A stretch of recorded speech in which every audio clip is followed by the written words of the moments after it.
Good morning and hello, I'm Professor Code and this is the Forex Supermodel Racing Review and Forex Review for Wednesday the 9th of November 2022. We've got nothing to review for yesterday and unfortunately today's the same. We've got no filter 1, which is our structural filter, no ratio, no alternate, and we do have a new filter introduced, which is the N-1 filter, and we've got an entry for Saturday the 12th, so it's coming round, but the rest of the racing is pretty scrappy. The weather's rough in the UK.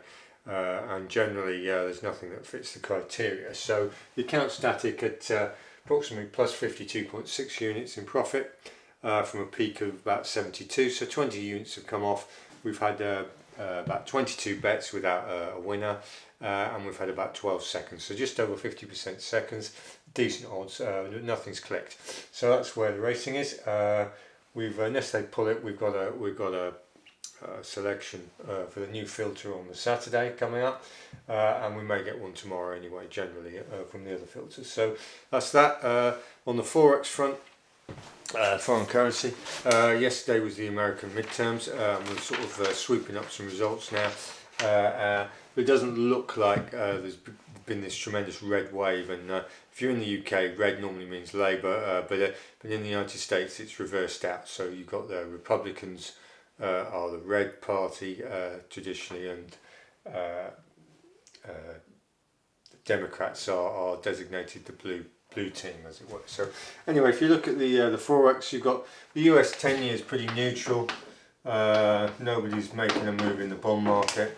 The dollar's soft, and from that, gold's getting a little bit of a bounce with its inverse relationship. So that's just standard transmission there. The Bund, which is the German equivalent of the US 10-year, is coming up in terms of price. So its yields are falling a little bit. And what else we got? Oil's soft.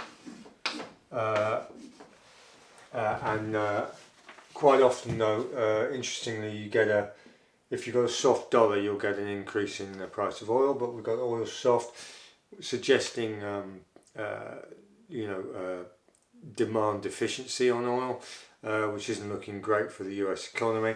But if you look at Wall Street, the Dow, they're starting to front run the results a little bit. In other words, they're starting to buy from the dips. There's been a little bit of a perk up in the Dow. Likewise, the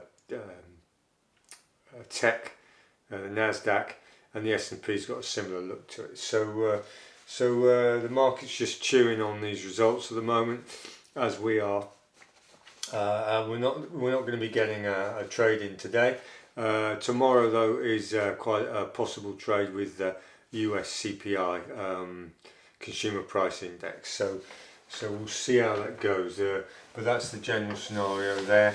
And it's early days on the results, but the Senate race looks pretty tight, and the House of Representatives looks like it will go to the Republicans, but the Senate looks very tight indeed, and is likely to be contested and get very messy. So that's where we are. So it's been sticky on the racing, it's sticky on Forex at the moment, and all we can do is keep ploughing on, and things will improve. So anyway, thanks for watching, thanks for subscribing, and goodbye.